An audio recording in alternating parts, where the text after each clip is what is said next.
نحمده ونصلي على رسوله الكريم اما بعد فقد قال الله تبارك وتعالى كما ورد في سورة الجاثية اعوذ بالله من الشيطان الرجيم بسم الله الرحمن الرحيم وإنه لعلم للساعة فلا تمترن بها واتبعوني هذا صراط مستقيم صدق اللہ العظیم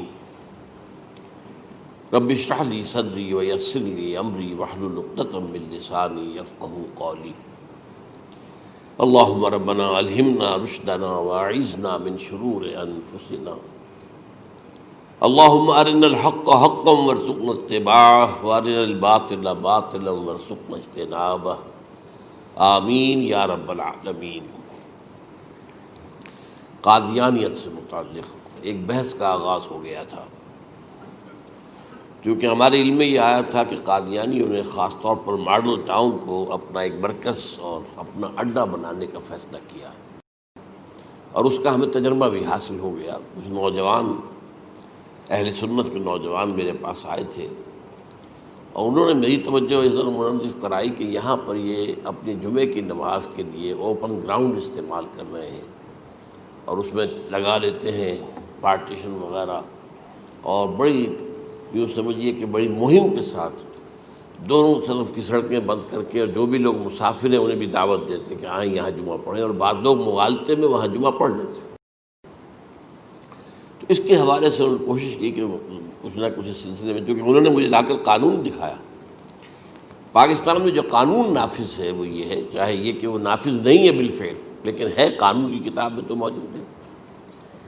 کہ قادیانی اپنے کوئی جو بھی ان کے نزدیک بھی ان کے مذہبی شاعر ہیں ان کو مسلمانوں کی شکل میں برملا علی الاعلان ادا نہیں کر سکتے،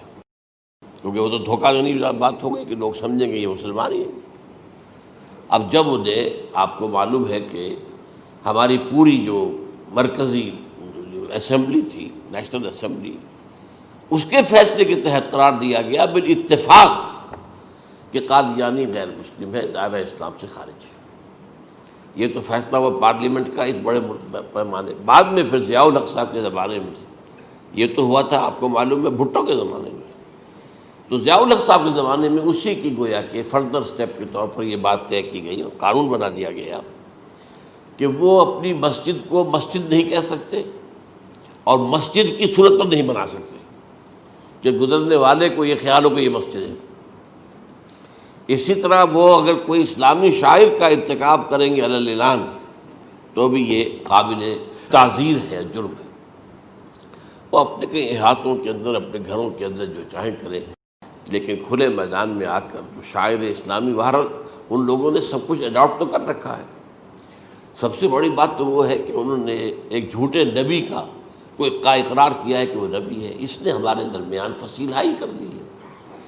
اب جو اس کو مانتے ہیں ان کے نزدیک ہم کافر ہیں۔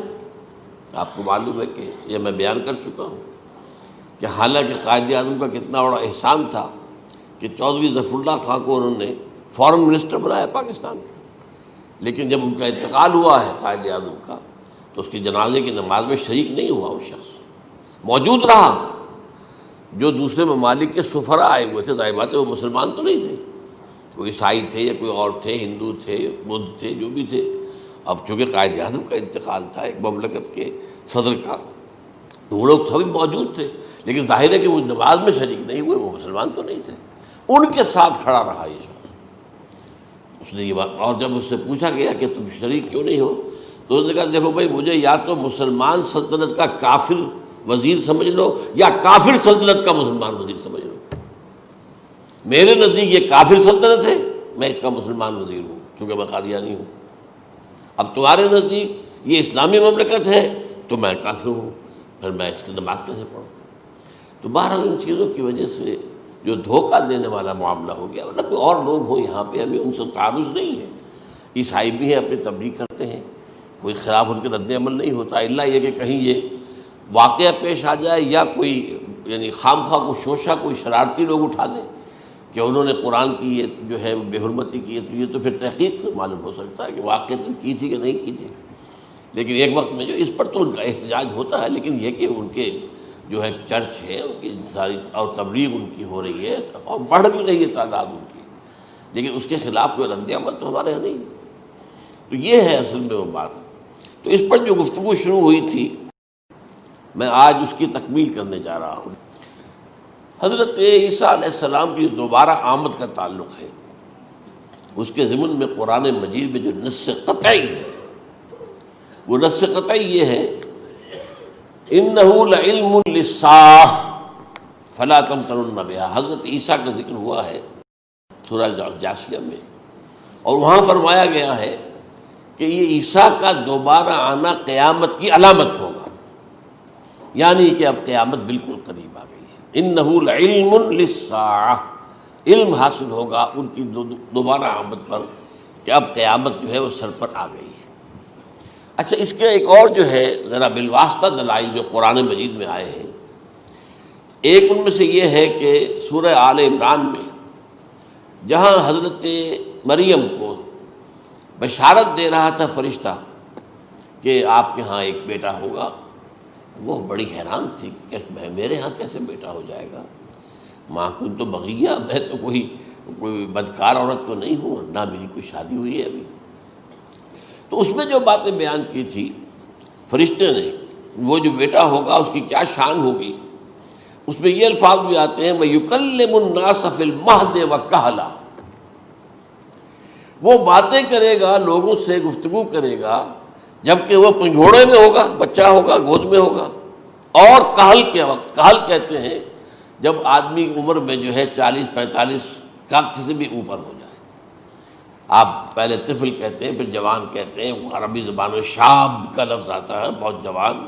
بڑی اچھی صحت میں ہے، اس کے بعد پھر ظاہر بات ہے ڈھلوان شروع ہوتی ہے، یہ کہل ہے۔ جب بڑھاپے کے آثار شروع ہوتے ہیں، بال سفید ہونے شروع ہوتے ہیں، تو یہ کہل ہے، قبول۔ اب سوال یہ ہے اس گھوڑے میں بات کر دیں، یہ تو معجزہ ہے، لہذا اس کا ذکر یہاں پر مناسب ہے۔ یہ بڑے ہو کر بات کرنے کی کیا ضرورت تھی کہنے کی، وہ تو سبھی کرتے ہیں انسان، یہ اسی لیے کہ معلوم ہو کہ کہولت بھی انہیں آئے گی یار، حالانکہ آپ کو معلوم ہے سب مانتے ہیں، عیسائی بھی مانتے ہیں، سب مانتے ہیں، 33 برس کی عمر میں انہیں اٹھا لیا گیا ہے، اس دور میں تو کہولت آئی نہیں، اس لیے قرآن ذکر کر رہا ہے۔ اور یہ بات جو ہے دوسری مرتبہ آئی ہے یہ سورہ المائدہ میں آیت نمبر 110 وَتُكَلِّمُ النَّاسَ فِي الْمَهْدِ وَكَهْلًا، صرف یہ ضمیر کا فرق ہے، وَيُكَلِّمُ النَّاسَ فِي الْمَهْدِ وَكَهْلًا، اور وَتُكَلِّمُ النَّاسَ فِي الْمَهْدِ وَكَهْلًا یہ ہے جب قیامت کے دن اللہ تعالیٰ حضرت عیسیٰ سے سوال کریں گے، اے عیسیٰ ابن مریم، کیا تم نے میری اجازت سے اور میری تائید سے یہ معجزے نہیں دکھائے، یہ معجزے نہیں دکھائے، میں نے تم پر یہ فضل نہیں کیا؟ اور یہ گویا کہ بالواسطہ عیسیٰ کے ماننے والوں سے خطاب ہے کہ اللہ تعالیٰ کے کتنے بڑے بڑے احسان ہوئے، اور اسی میں تم بات کرتے تھے لوگوں سے پنگھوڑے کے اندر بھی اور کہولت کی عمر میں بھی، تو یہ کہولت کی عمر کب آئی؟ حضرت عیسیٰ علیہ السلام، تو اس کے بغیر تو ممکن ہی نہیں ہے کہ وہ دوبارہ دنیا میں آئیں، پھر ان کے اوپر وہ عمر آئے اور اس عمر کے اندر بھی وہ بات کریں گے۔ تو یہ میرے نزدیک قرآن مجید کے اندر دلائل ہیں اس چیز کے کہ حضرت عیسیٰ علیہ السلام کی دوبارہ جو ہے آمد ہوگی۔ اب اس ضمن میں چاہتا ہوں کہ آج خاص طور پر جو الساعہ کی اور جو علامتیں قرآن میں آئی ہیں، یہ ضمنی مضمون ہو جائے گا، لیکن بہرحال یہ بھی ایک معلوماتی مضمون ہے کہ ایک تو یہ قیامت کی بڑی نشانیوں میں سے حضرت عیسیٰ کا دوبارہ آنا، اور کیا کیا جو ہے باتیں بیان ہوئی ہیں وہ ذرا غور سے سن لیجیے۔ پہلی بات میں نے ہلکا سا حوالہ دیا تھا، ہم تو ایک لفظ قیامت بولتے ہیں، وہ قیامت جو ہے اتنا ہمارے نزدیک جامع لفظ ہے کہ جس میں وہ بھی جو زلزلۃ الساعہ آئے گا وہ بھی ہے، پھر جو نفخ روح نفخ ساق ہوگا وہ بھی ہے، لیکن قرآن مجید سے معلوم ہوتا ہے کہ یہ الساعہ ہے، وہ گھڑی جس دن کے یہاں قیامت برپا ہوگی، زلزلہ آئے گا، شدید ترین حالات آئیں گے، فوری طور پر تمام انسان مر نہیں جائیں گے۔ جو ہے اس کا نقشہ جو کھینچا گیا ہے، یا ایھا الناس اتقوا ربکم ان زلزلۃ الساعۃ شیء عظیم یوم ترونھا تذہل کل مرضعۃ عما ارضعت وتضع کل ذات حمل حملھا وتری الناس سکارى وما هم بسکارى ولکن عذاب اللہ شدید، اے لوگوں ڈرو، اللہ کا تقوی اختیار کرو، اس لیے کہ قیامت کا زلزلہ بہت سخت شے ہے، بہت بھاری شے ہے۔ ان زلزلۃ الساعۃ شیء عظیم، جب پہاڑ چل رہے ہوں گے اور جو ہے انسان جو ہیں گے وہ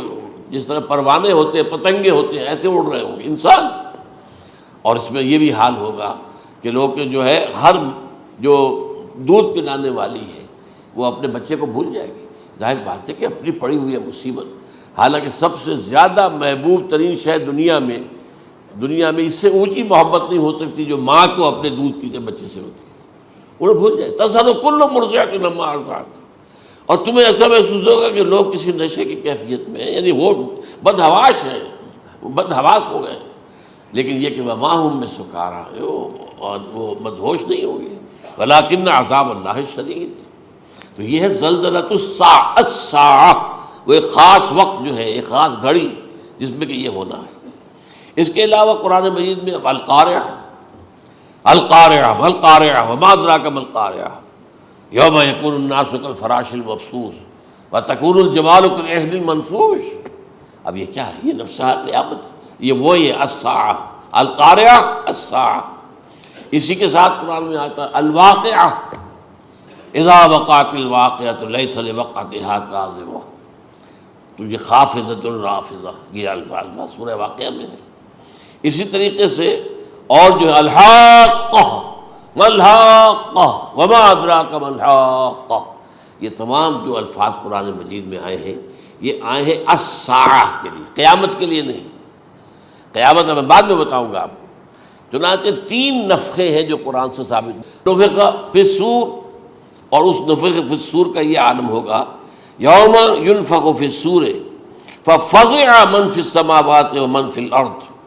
الا من شاء اللہ، جس دن پھونکا جائے گا سور میں، اور اس وقت صورتحال یہ ہو جائے گی کہ جو بھی آسمانوں میں ہے، زمین میں ہے، سخت پریشانی اور سخت پشیمانی اور ایک طرح کے مرعوبیت اور خائف ہو کر رہ جائیں گے، الا ان کے کہ جن کو اللہ چاہے، اس کے کوئی ملائکہ مقربین ہوں گے۔ من فی السماوات فی الارض ہے، اس کے ساتھ ہی یہ کہہ دیا گیا ہے،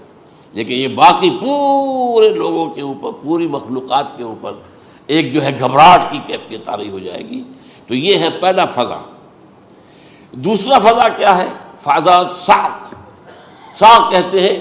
آدمی کا بے ہوش ہو جانا۔ یہ دوسری مرتبہ جب سور پھونکا جائے گا، وَنُفِخَ فِي الصُّورِ فَصَعِقَ مَن فِي السَّمَاوَاتِ وَمَن فِي الْأَرْضِ إِلَّا مَا شَاءَ اللَّهُ، یہ ہے کہ اس کے بعد وہ سب کے اوپر موت طاری ہو جائے گی۔ یہ دوسرے سور پھونکے جانے کے بعد ہے۔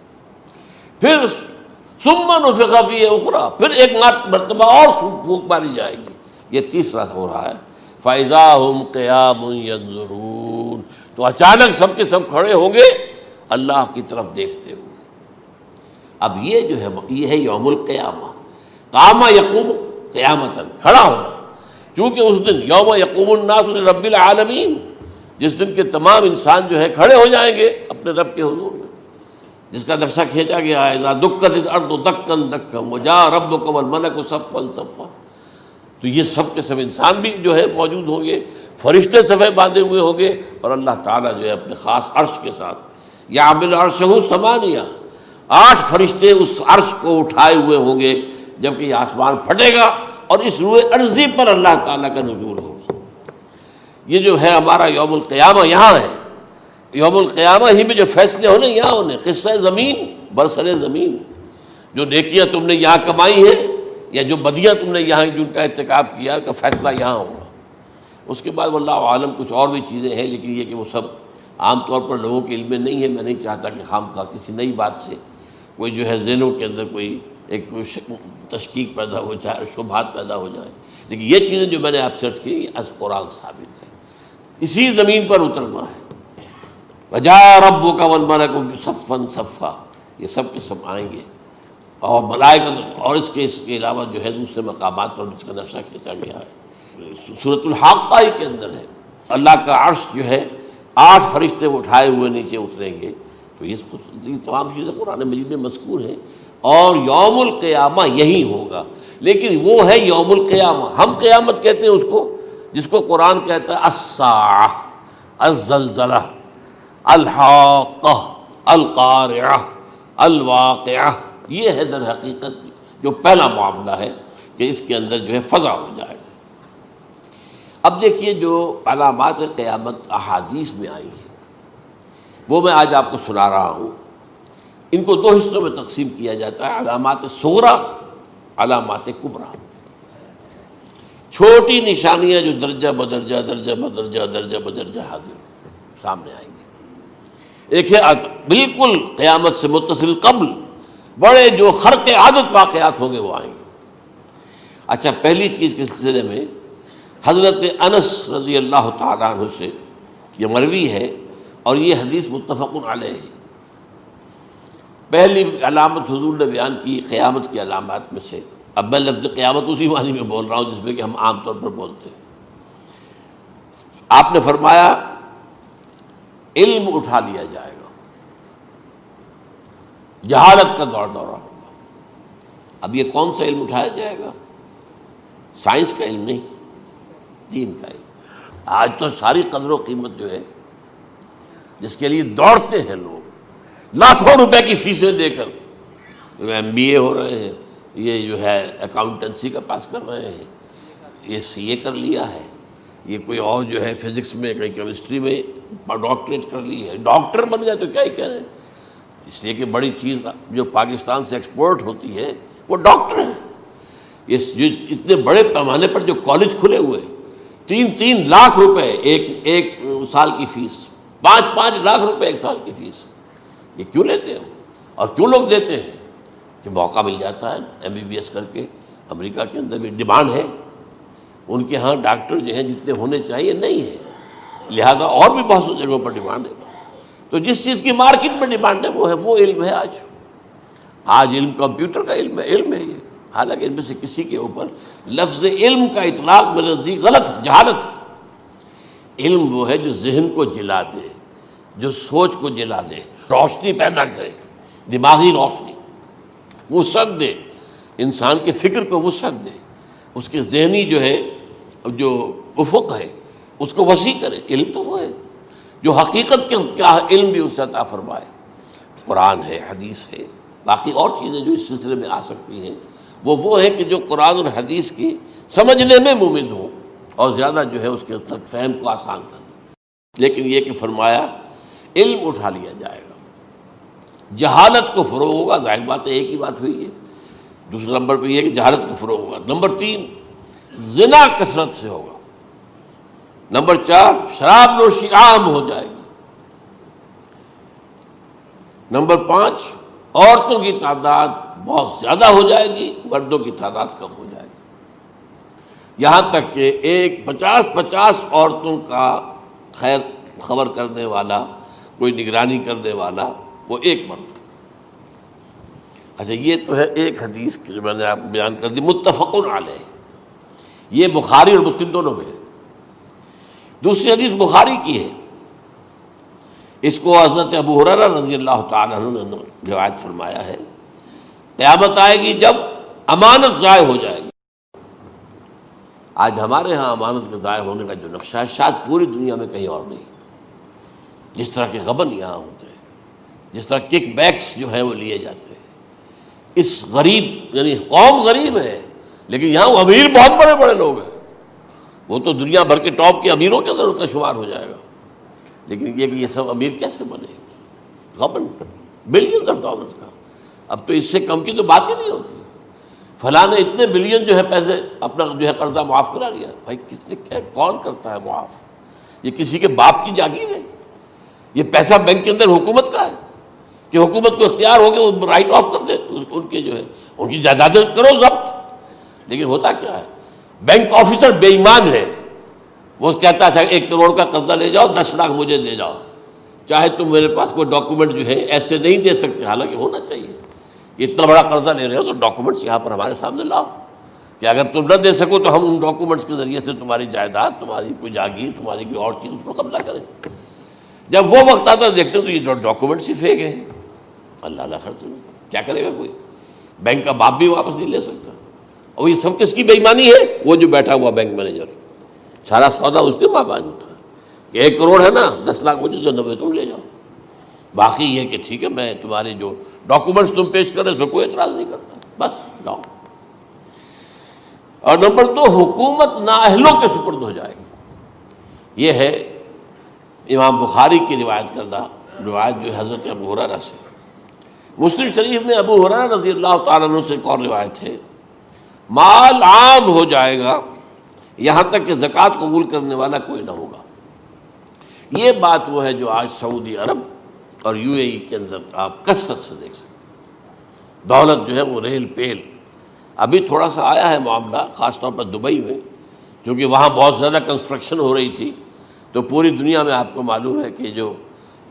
ریئل اسٹیٹ کہلاتا ہے اس کا حال بہت پتلا ہے، لیکن وہاں کے دولت ریل پیل ہے ہر جگہ پر۔ اور سب سے اہم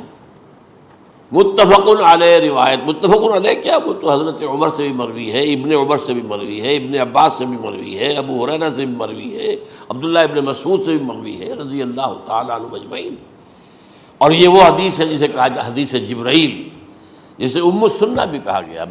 اس میں جو آخری سوال کیا حضرت جبرائیل نے حضور سے، چوتھا، پہلا یہ تھا کہ اسلام کیا ہے مجھے بتائیے، ایمان کیا ہے، اس کی حقیقت کیا ہے یہ مجھے بتائیے، تیسرا احسان کیا ہے یہ بتائیے، چوتھا یہ کہ قیامت کے بارے میں بتائیے کب ہوگی۔ حضور نے فرمایا کہ اس کے بارے میں جس سے سوال کیا جا رہا ہے وہ اس سے زیادہ نہیں جانتا جو کہ سوال کر رہا ہے۔ اب اس کے کئی مفہوم ہو سکتے ہیں کہ بہرحال یا تو حضرت، چونکہ بعد میں معلوم ہوا کہ حضور نے پہچانا نہیں کہ یہ جبرائیل ہے، بلکہ جب سوال جواب ہو کر وہ چلا گیا شخص تو اچانک حضور کے ساتھ ذرا ردو ہو ہی لیا، ذرا بلانا اس کو دوبارہ لانا۔ اب جو دیکھا کہ وجود ہی نہیں اس کا، آسمان نے اس کو اچک لیا، زمین نے نگل لیا، کیا ہوا ہے؟ پھر آپ نے یہ جبرائیل تھے جو تمہیں تمہارا دین سکھانے آئے تھے، جبکہ تم سوال نہیں کر رہے ہو۔ یہ بڑے بیسک کوسچن تھے، اس لیے کہ دنیا کے ہمارا نظام اسلام پر ہے، ایمان پر نہیں ہے، اس لیے کہ ایمان کو ویریفائی کر ہی نہیں سکتے۔ کیسے پتہ ہوگا اس میں ایمان ہے یا نہیں ہے؟ کوئی آلہ نہیں ہے، کوئی الیکٹروکارڈیوگرام ابھی تک ایسا نہیں ہے، کوئی جو ہے اور جو طریقے چل رہے ہیں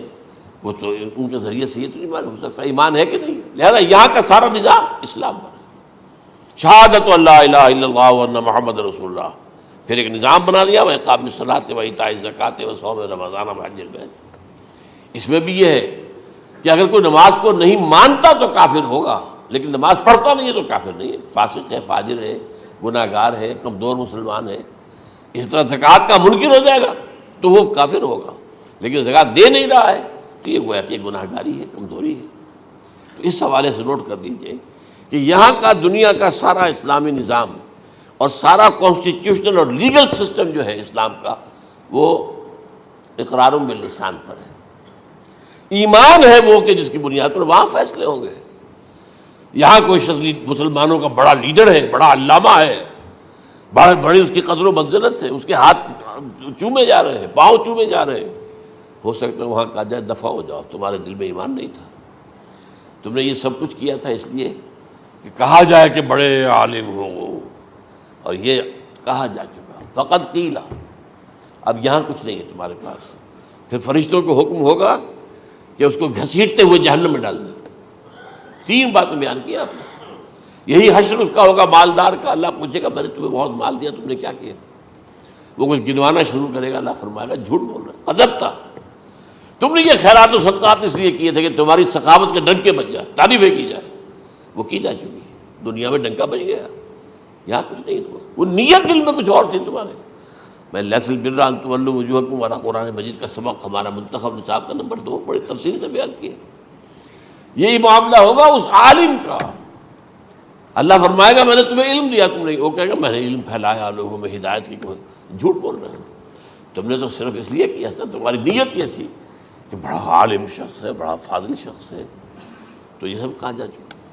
تو وہاں کا معاملہ جو ہے وہ اسلام پر نہیں ہے، یا آپ دکھائیں گے دیکھیے یہ میرا آئیڈینٹی کارڈ، اس پہ اسلام میرا مذہب لکھا ہوا ہے، یا یہ میرا پاسپورٹ ہے، آئیڈینٹیفیکیشن کے لیے دنیا میں عام طور پر یہ چیزیں ہوتی ہیں، کوئی تعلق نہیں۔ آخرت کا معاملہ کسی اور شے پر ہے، وہ تو ایمان دل میں ہے، اور تمہارے تمام جو حرکات ہیں، اعمال ہیں، ان سب کے اندر جب تک کہ اصل جو قوت متحرکہ ہے وہ اللہ کی محبت نہ بن جائے، اخلاص للہ وحب اللہ للہ، اور یہ کہ یہ تمام چیزیں جیسا کہ فرمایا، ایک حدیث بڑی پیاری ہے، ایمان کی تکمیل کی علامت کیا ہے؟ فرمایا من احب للہ وابغض للہ ومنع للہ واعطى للہ فقد استکمل الایمان، جس شخص کے نے محبت جس سے بھی کی اللہ کے لیے کی، اپنے مفادات کے لیے نہیں،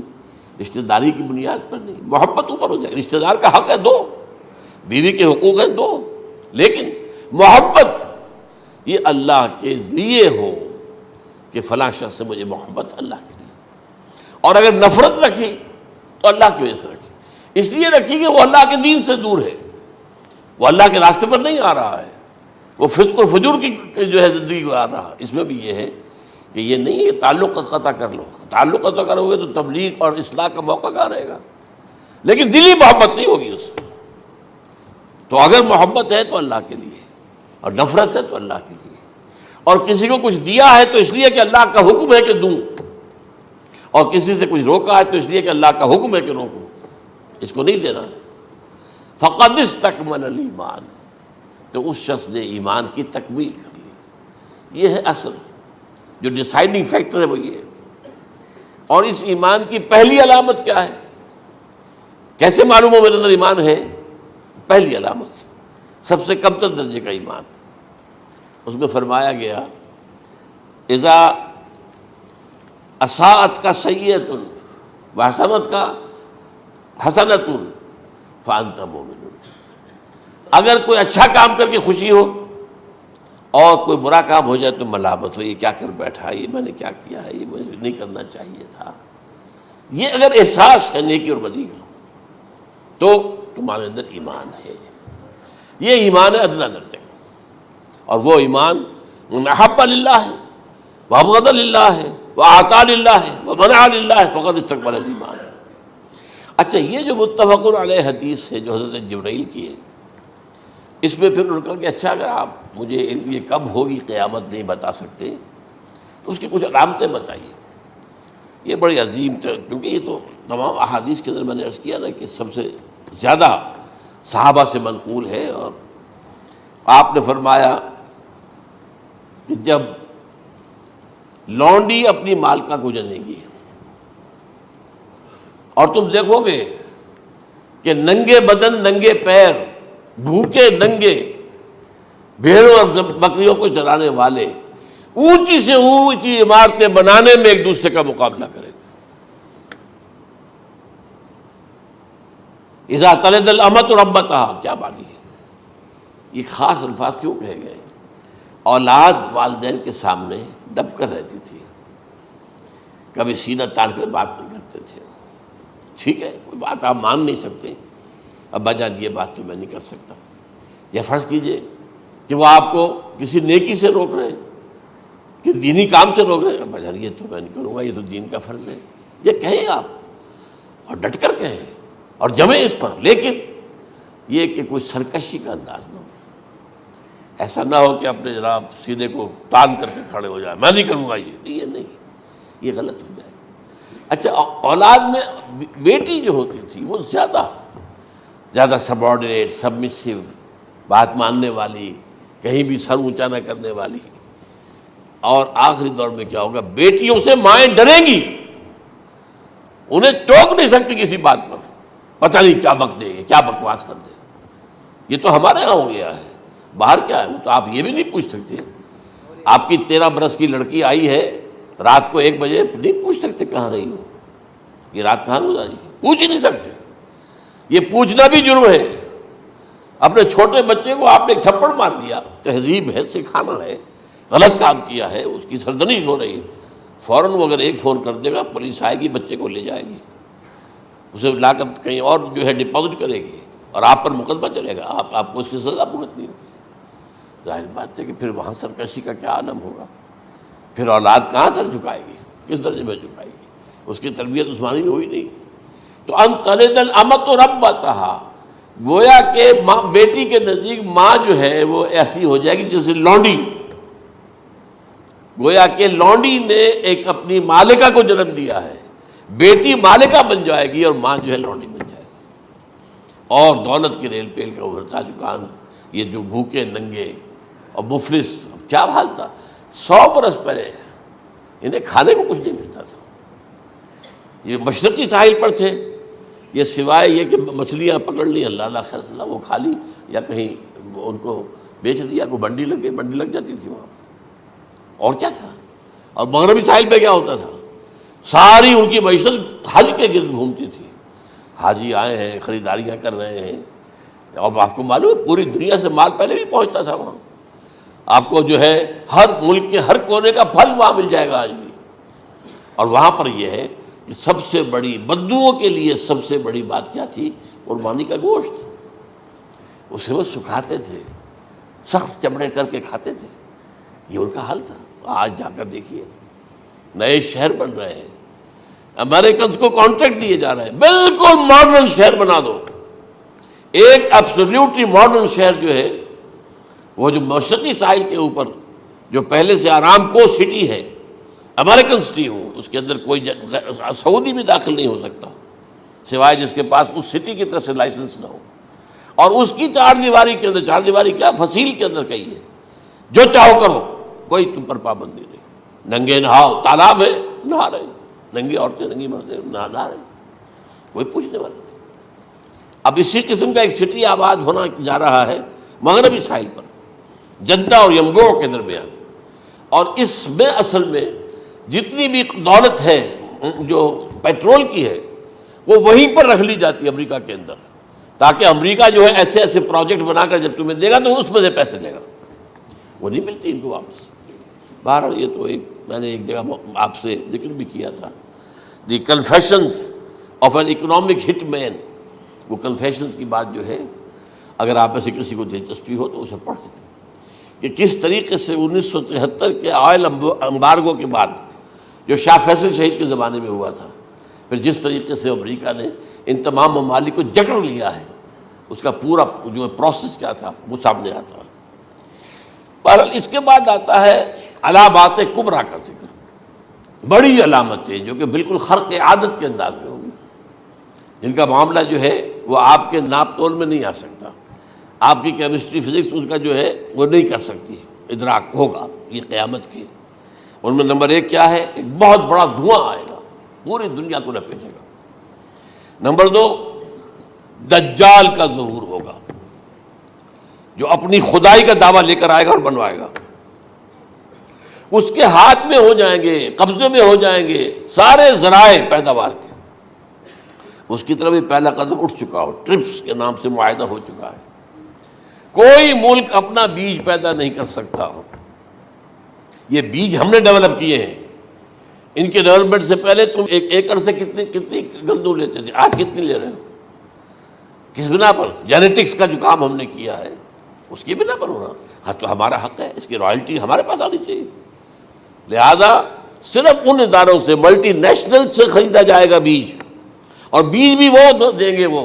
کہ جس سے جو فصل اگے گی وہ بیج نہیں لا سکتی، وہ بیج کا کام نہیں کر سکتی۔ جیسے آپ کو معلوم ہے کہ آپ کے ہاں جو گوشت کھایا جاتا ہے مرغے کا، تو مرغا وہ جو ہے اس میں مرغا ہو یا مرغی ہو، اس کے اندر کوئی وہ کیفیت ہی نہیں ہے، ان کے انڈے جو ہے ان سے آپ بچے حاصل نہیں کر سکتے، ہے تو انڈا، دیکھنے کو تو انڈا ہے، لیکن وہ بنڈا جو ہے اس سے بچہ تو نہیں حاصل کر سکتے۔ ایسے ہی وہ گندم کا بیج دیں گے، نظر آئے گی گندم، لیکن اس کے اندر وہ صلاحیت نہیں ہے کہ اس سے جو فصل اگے گی اس کا نتیجہ جو ہے وہ بھی آپ لے سکیں، یہ ہونا ہے، اللہ جانے، قدم اٹھ رہے ہیں ادھر۔ پھر یہ ہے کہ دابۃ الارض، زمین سے ایک حیوان نمودار ہوگا، زمین شق ہوگی۔ ابھی میں کہہ رہا ہوں خرق عادت ہے، یہ چیزیں وہ نہیں ہیں جو ہماری کسی حساب کتاب میں جو باتیں پہلے آئی ہیں وہ تو حساب کتاب میں آ رہی ہیں، ساری سمجھ میں آ رہی ہیں، ساری چیزیں مشاہدہ ان کا ہو رہا ہے، لیکن یہ ہے کہ دابۃ الارض، یہ کہتے ہیں کہ کوہ صفا، اس میں تو نہیں ہے حدیث میں، کوہ صفا پھٹے گا اور اس میں سے ایک حیوان دابہ وہ ظاہر ہوگا، تو اسی لیے فرمایا ہے وَإِذَا وَقَعَ الْقَوْلُ عَلَيْهِمْ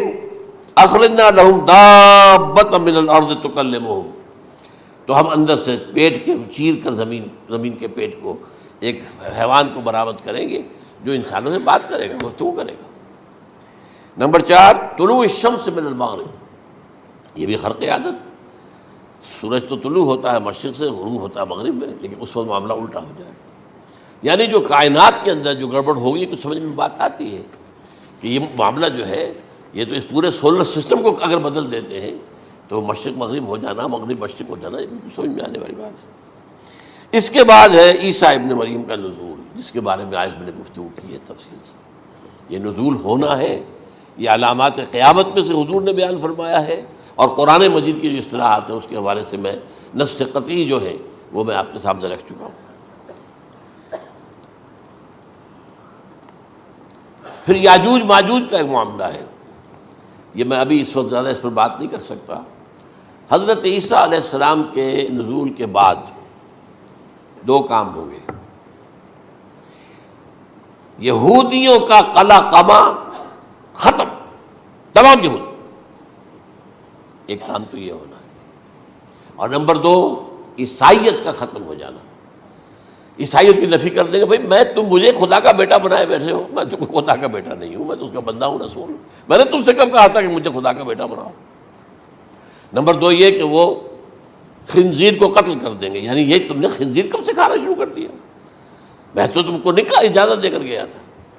یہ تو شریعت موسوی میں حرام تھا، اور میں کہہ کر گیا تھا کہ یہی شریعت تم پر لاگو رہے گی، ہاؤ کم تم نے کیسے یہ؟ آج بھی بہت سے رومن کیتھولکس جو ہے وہ سور نہیں کھاتے، وہ اس میں ہے ان کے اندر کچھ نہ کچھ بات جو ہے، جو حضرت عیسیٰ کی تعلیمات کا کچھ اثر ان کے ہاں ہے۔ میں تو ایک مرتبہ، یہ 1971 کی بات ہے، 4-5 دن کے لیے برسلز میں رکا تھا، اس لیے کہ وہاں مجھے ایک صاحب نے خط لکھا تھا کہ وہاں ایک نوجوان ہے، ابھی اس ایمان لایا ہے، اور اس کے کچھ مسائل ہیں، ہم کوشش کر رہے ہیں ان کے مسائل حل کریں، آپ بھی جا رہے ہیں۔ میں انگلینڈ جا رہا تھا تو واپسی پر آپ ان کے یہاں چند دن ٹھہرے، میں حیران ہوا، ویسے اس نے مجھے اپنے گھر ٹھہرایا نہیں، اس لیے کہ ماں باپ تو اس کے کرسچن تھے، اور پولیس کا چیف آفیسر اس کا باپ تھا، چیف آف پولیس فورس۔ اس نے مجھ سے 1 دن کھانے پہ بلایا، میں سے ہوٹل میں ٹھہرایا مجھے، اس نے کہا آپ اطمینان سے یہاں کھانا کھائیں، اس گھر میں نہ آج تک کوئی شراب کی بوند آئی ہے اور نہ ہی کوئی بوٹی آئی ہے سور کی۔ رومن کیتھولکس، اب اکلوتا بیٹا تھا یہ، عبدالعزیز اس نے بعد میں نام رکھا، وان کینٹر اس کا نام تھا جو کہ اوریجنل تھا، پھر اس نے نام رکھا عبدالعزیز وان کینٹر، پرانا نام بھی بہرحال رکھا۔ نہایت خوبصورت، 28 سال کی عمر تھی، اور اس وقت میں نے دیکھا تھا کہ اس کی فقہی معلومات جو ہے میری معلومات سے 10 گنا زیادہ۔ اس کی وجہ کیا ہے؟ وہ گیا تھا موراکو میں ایز اے ٹیچر ملازمت کرنے، پیسہ کمانے، وہاں وہ مسلمانوں سے اس کا ہوا ربط ضبط ہوا، اسلام کی تعلیمات سامنے آئی، اسلام لے آیا، اب اکلوتا بیٹا ہے، اور ماں باپ جو ہے کرسچن کیتھولکس۔ جب وہاں سے واپس آیا تو پھر کہتے ہیں کہ ہمارے درمیان ایک معاہدہ ہے، وی آر لیونگ ٹوگیدر، لیکن یہ معاہدہ ہے ہم مذہب پہ بات نہیں کریں گے، بس باقی جو بھی ہے وہ ساتھ رہ رہے ہیں۔ لیکن میں حیران ہوا، مجھے معلوم نہیں تھا۔ اچھا، اس کے بعد اس نے جب اسلام کا فیصلہ کیا تو اس کے سامنے سوال آیا کون سی فقہ اختیار کروں، تو اس نے بڑی جو ہے تھورو اسٹڈی کی ہے تمام فقہوں کی، کمپیریٹو اسٹڈی، ان کو کرنے کے بعد پھر فائنل فیصلہ اس کا یہ تھا کہ حنبلی فقہ میں اختیار کروں گا۔ 4 فقہوں میں سب سے لیٹسٹ حنبلی ہے، یعنی حنفی نمبر 1، پھر مالکی نمبر 2، پھر اس کے بعد شافعی نمبر 3، پھر یہ امام احمد ابن حنبل ہے۔ اور امام احمد ابن حنبل کے زمانے تک احادیث بہت بڑے پیمانے پر جمع ہو چکی تھی، جبکہ ابھی حضرت امام ابو حنیفہ کے زمانے میں کوئی اتنا زیادہ جو ہے حدیث کا بھی ذخیرہ نہیں بنا تھا۔ اسی پر تو لوگ حیران ہوتے ہیں کہ زیادہ حدیث امام ابو حنیفہ کے علم میں نہیں تھی، لیکن مجال ہے کہ ان کا کوئی فتویٰ جو ہے کتاب و حدیث کے، کتاب اور سنت کے خلاف ہو، اگرچہ انہوں نے صاف کہا کہ اگر تم پاؤ کوئی ایسی سچی حدیث، پختہ حدیث جو میری کسی رائے کے خلاف ہو تو میری رائے کو دیوار پر دے مارنا اور اس صحیح حدیث کی پیروی کرنا۔ لیکن ویسے اس کے بعد یہ کمال یہ ہے کہ بہت ہی کوئی شاذ معاملہ ہے کہ جس میں ان کا کوئی فتویٰ وہ کتاب و سنت کے منافی ہو یا سنت کے منافی ہو۔ کتاب پہ تو سوال پیدا نہیں ہوتا، کتاب تو ساری ان کے سامنے موجود تھی۔ اس کے بعد یہ ہے کہ یاجوج ماجوج، جیسے میں بتا رہا تھا آپ کو کہ جب عیسائیت بھی ختم ہو گئی، یہود ویسے ختم ہو گئے، استیصال ہو گیا، جڑ کٹ گئی، اب عیسائیت گویا کہ اسلام میں ضم ہو گئی، عیسائیت مذہب ختم، یہودی خود ختم، اب یہ طاقت کتنی ہو جائے گی؟ تقریباً 2/3 دنیا آ گئی، تمام اب عیسائی 2 ارب کے قریب ہے، 1 ارب 90 کروڑ ہوں گے، یا مسلمان بھی 1 کروڑ 50-60 لاکھ ہیں، دونوں کو جوڑ لیجیے کتنے ہو گئے؟ 6 ارب کل آبادی ہے۔ لیکن اس کے بعد آتا ہے یاجوج ماجوج کا خروج۔ یہ یاجوج ماجوج میرے نزدیک چائنا اور رشیا ہے، ان کی مجموعی طاقت اتنی ہوگی، اور یہ اس طرح آئیں گے ہر اونچائی پر سے اترتے ہوئے، پھسلتے ہوئے، جیسے 1962 میں جب وار ہوئی تھی بٹوین چائنا اینڈ انڈیا 1962 میں، تو وہ اس وقت کا نقشہ مجھے آج بھی اخبارات میں پڑھتا تھا تو یاد، waves after waves of Chinese soldiers were coming down the slopes of Himalayas۔ یہ تو وہ ہے نا جن کی تعداد کا کوئی حساب نہیں ہے، اور رشیا اور یہ مل کر جو ہے، میرا اندازہ یہ ہے کہ جب پہلے ملحمۃ العظمیٰ ہوگی وہ عیسائیوں اور مسلمانوں کے درمیان، اس وقت یہ دونوں پاورز نیوٹرل رہیں گی، لیکن غالباً یہ بات طے کر لیں گی کہ ویپنز آف ورلڈ جو ہے ماس ڈسٹرکشن، یہ استعمال مت کرنا، اگر یہ ویپنز آف ماس ڈسٹرکشن استعمال کرو گے تو ہم میدان میں آ جائیں گے۔ اس میں وہ جنگ جب ہو چکے گی، پھر حضرت عیسیٰ کو فتح حاصل ہو جائے گی، اور پھر یہ کہ یہودیت ختم ہو جائے گی، عیسائیت بطور مذہب ختم ہو کر اسلام میں ضم ہو جائے گا، پھر وہ 40 برس کا عہد حکومت ہے حضرت عیسیٰ علیہ السلام۔ لیکن جب یہ فتح ہو جائے گی ان پر، اب یاجوج ماجوج آئیں گے، اور اتنی تعداد میں آئیں گے کہ بحیرہ طبریہ جو ہے اس کا سارا پانی پی جائیں گے۔ یہ تو اگر آپ کو کبھی اندازہ ہو، یا کوئی آپ جانیں ان لوگوں کو جو ان چینیوں سے واقف ہیں، وہ کہتے ہیں زمین پر ہلتی ہوئی کوئی چیزوں سے وہ چھوڑی چھوڑ کے کھا جائیں گے۔ جہاں وہ جاتے ہیں ایز اے لیبرر، وہاں کے جو سارے کتے ہیں ختم، ساری بلیاں ختم، ہر شے، وہ جو سانپ کھاتے ہیں، ہر چیز کھاتے ہیں، اور یہ تمام ایسٹرن کنٹریز کے اندر ہوتا ہے، بڑی ڈیلیشس ڈشز ہیں یہ سانپ وغیرہ وغیرہ، اور یہ جس طرح کھا جائے، پانی پئے، ایک قطرہ نہیں رہے گا اس پر۔ تو پھر جو ہے اللہ تعالیٰ اس وقت جو ہے اس میں ایک ایسی بیماری پیدا کرے گا، یہ سب مر جائیں، یہ معجزے سے ہوگا، یعنی ان کے اوپر فتح جو ہے وہ عام لڑائی کے ذریعے سے نہیں ہوگی، بلکہ اس کے اوپر فتح جو ہوگی وہ اللہ تعالیٰ سے ہوگی، ایک بیماری پیدا ہوگی، سب مر جائیں گے، اور اس کے بعد اللہ تعالیٰ ایسے پرندے بھیجے گا بڑی لمبی لمبی گردنوں والے، وہ ان سب کو کھا جائیں گے، جیسے ہمارے ہاں گدھ ہوتے ہیں، وہ ان کو صاف کر دیں گے۔ ورنہ تو یہ ہے کہ پوری دنیا کے اندر جو بدبو اور جو پیدا ہوتا معاملہ اس سے، تو اس نوع انسانی کی بقا ممکن نہیں تھی۔ ان کے خاتمے کے بعد پھر یہ ہوگا کہ حکومت اسلامی جو ہے پوری دنیا میں حضرت مسیح علیہ السلام کی ہوگی، 45 برس وہ رہیں گے، اسی میں وہ کہلن بھی آ جائے گا، وہ فی المہد و کہلن جو میں نے شروع میں بیان کیا تھا، اسی میں پھر یہ ہے کہ وہ شادی بھی کریں گے، ان کی اولاد بھی ہوگی، اور پھر ان کا انتقال ہوگا تو حضرت حضور صلی اللہ علیہ وسلم کے حجرے میں، وہیں پر جہاں حضور اور ابو بکر اور عمر رضی اللہ تعالیٰ عنہم دفن ہیں، وہیں پہ ان کو دفن کیا جائے گا، اور قیامت کے دن حضور فرماتے ہیں کہ میں اور یہ تینوں ساتھ نکلیں گے۔ تو یہ ہے حالات و واقعات۔ بہرحال اس میں یہ ہے کہ یہ نوٹ کر لیجئے کہ جہاں تک ہمارے ہاں آج کل کا معاملہ ہے، میرے نزدیک میں یہ کہنے پر مجبور ہوں، جو رفع و نزول مسیح کو نہیں مانتا وہ کم سے کم منکر حدیث ضرور ہے، میں اس سے کم کا فتویٰ نہیں دے سکتا۔ اب یہ ہے کہ جو لوگ مہدی کو نہیں مانتے ان کا معاملہ میں مختلف سمجھتا ہوں، چند منٹ لے رہا ہوں آپ کے، اور اس لیے کہ ان کی حدیثیں صحیحین میں نہیں ہیں، بخاری مسلم میں نہیں، اور یہ کہ بہرحال ان کا معاملہ جو ہے وہ ایسا نہیں ہے حضرت عیسیٰ کا۔ حضرت عیسیٰ کے آنے کا جو کچھ ہوگا وہ تو میں نے آپ کے سامنے بیان کر دیا، لیکن یہ ہے کہ حضرت مہدی ہمارے نزدیک اس میں خرق عادت کوئی ہے ہی نہیں، جیسے ہر صدی کے مجدد ہوتے ہیں، آخری صدی کے مجدد وہ ہوں گے، اور میرے نزدیک یہی آخری صدی ہے، اور اسی میں حضرت مہدی کا ظہور ہو جانا۔ سعودی عرب میں کوئی خانہ جنگی ہوگی کسی بادشاہ کے انتقال پر، اور پھر اس وقت یہ ظاہر ہوں گے، اس وقت ملک کے حالات کو سنبھالنے کے لیے لوگ ان کو زبردستی نکالیں گے، چھپے ہوئے ہوں گے ایک گھر میں، یہ حضرت ام سلمہ رضی اللہ تعالی عنہ کی روایت ہے کہ ایک بادشاہ کے انتقال پر یہ خانہ جنگی ہو جائے گی اور ایک شخص مدینے سے بھاگ کر مکے میں چھپ جائے گا. یہ تو ہے ان کے الفاظ، میں توجیہ کر رہا ہوں. یہ لوگ ان کی طرف دیکھ رہے ہوں گے کہ یہ جو وقت آیا ہے فتنے کا ہماری قوم پر، ہمارے ملک پر، تو ان کی شخصیت ایسی ہے کہ یہ بیچ میں آئیں، صلح صفائی کرائیں، اور وہ جو ہے اس ذمہ داری سے بچ کر بھاگیں گے اور جا کر مکے میں چھپ جائیں گے. پھر لوگ انہیں تلاش کر کے نکالیں گے اور زبردستی ان کے ہاتھ پر بیعت کریں گے، ورنہ وہ اتنے بڑے منصب کو. اور پھر یہ بھی ہے، ایک حدیث میں آتا ہے یصلحُ فی لیلۃ واحدہ،